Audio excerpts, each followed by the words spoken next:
Hi everyone, Jessica here from Paper Ink Stamp and welcome back to another card making video. So today we're looking at the issue 73 of Die Cut and Essential, and we've got this die panel and sentiment set here. This is called Between the Lines and this is by Cardmaking Magic.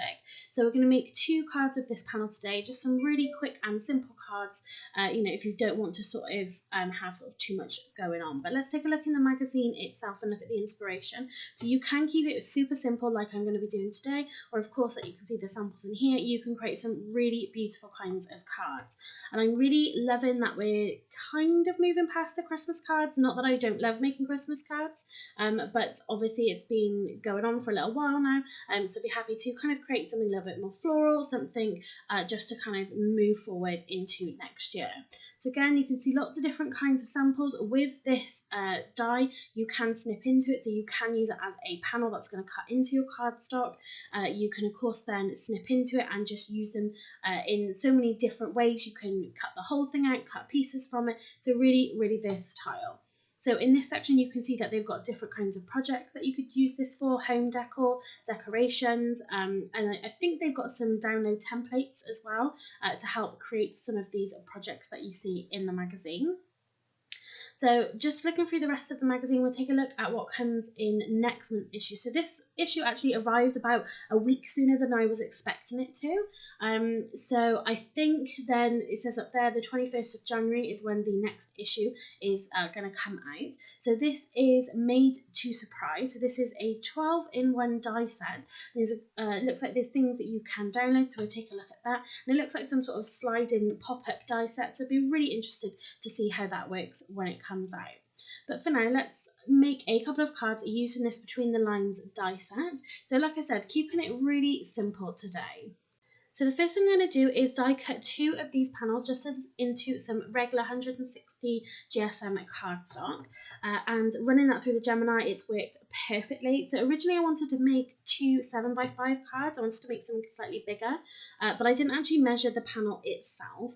So I do end up making slightly smaller cards. So I end up just trimming this piece of cardstock down sort of later on to then be the exact size of that panel itself. But you can see that that really beautiful sort of floral design has then die cut into the cardstock. It's not going to separate unless you want it to. So what we're going to do, there are a couple of examples of this style of card actually in the magazine itself, but I do really love creating kind of more of the simple cards but with maybe a more interesting background. So that's what we're going to do for the first one. So I'm just doing some really basic ink blending. So I'm using the Distress Oxide, so we've got Peacock feathers and cracked pistachio here. So I'm laying down quite heavily with the cracked pistachio, and then I'm just going to come in a few sections with the peacock feathers. So what I really love about having an image that we're going to overlay over the top just with white cardstock is that you don't have to be kind of too careful with your background. I am trying to obviously blend this together. In a sec my brush ends up breaking, so I turn to then one of the little blending sponges that I've been using rather than these brushes. It just completely comes apart, and then I'm just going to go in and sort of blend that out a little bit. But like I said, because then you're putting something over the top of it, it doesn't have to be a perfect kind of blend, so I'm not sort of too worried. And we've only got that small section that's going to be behind the actual stamped image itself. The only other thing I did just to add a little bit more interest is just to splatter some water, because of course the Distress Oxide reacts with the water and it'll create a really beautiful kind of water splatter effect on the background. So you can see here that I'm just cutting down my panel because I've created my background. So you can see really it was that simple.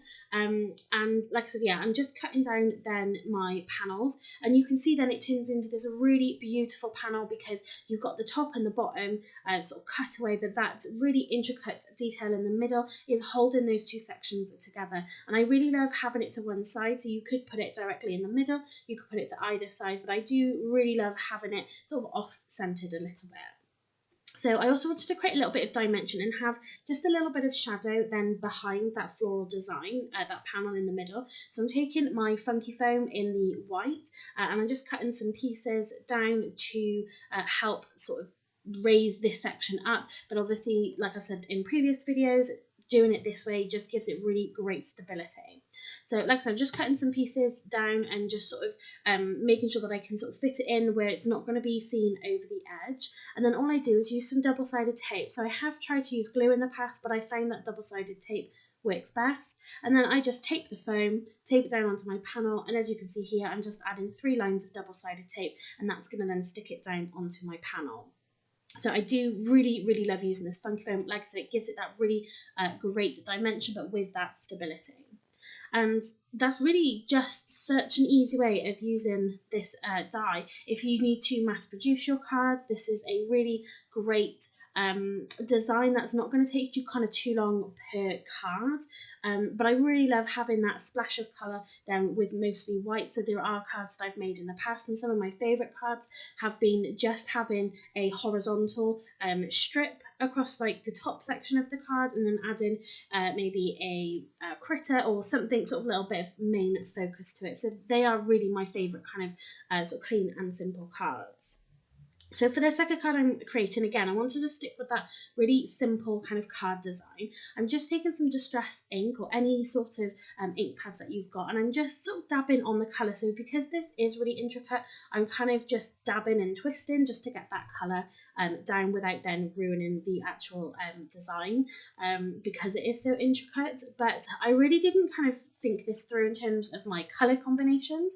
So where I'm using quite a big blending sponge here, the green that I wanted just for the leaves did end up going over onto the flower portions, and obviously where the colours mixed together, it didn't look particularly great. So this isn't a sort of brilliant example of this kind of technique, but I think overall it kind of looks okay. One of the other things that I did end up doing was going over the green with an alcohol marker, so just one of my Spectrum Noir alcohol markers.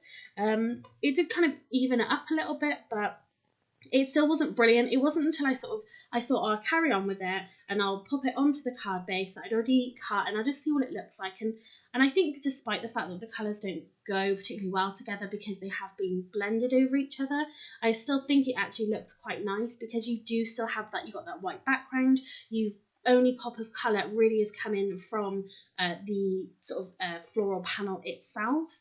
I did kind of like it in the end. So the other thing I did was just to die cut 2 of the sentiments. So the sentiment is "You are special," and just when I was sort of moving it around the card, there, it's just to show that you can sort of create these cards in lots of different kinds of designs. So you can create a landscape card, a portrait card, and of course then you've got lots of different places to be able to pop your sentiments. So I did just colour some cardstock. So with this one that I'm sticking down now, I just use a couple of alcohol markers on a piece of scrap cardstock and just die cut from that. And then this one that I'm cutting now, I just did some ink blending again onto some cardstock and die cut it from that. So it matches in with the colours and the backgrounds that I've used to create these cards. And really that is then 2 cards completely finished. So again, what I really loved about this panel is you can create some really great quick and simple cards, but you can make them look different but all be the same design. It just really depends on the techniques you use to either colour the background or to actually colour the piece itself. You will find product descriptions down in the description box down below, and there'll be a link to my blog as well, so you can check that out. If you did like this video, please give it a thumbs up and leave me a comment down below.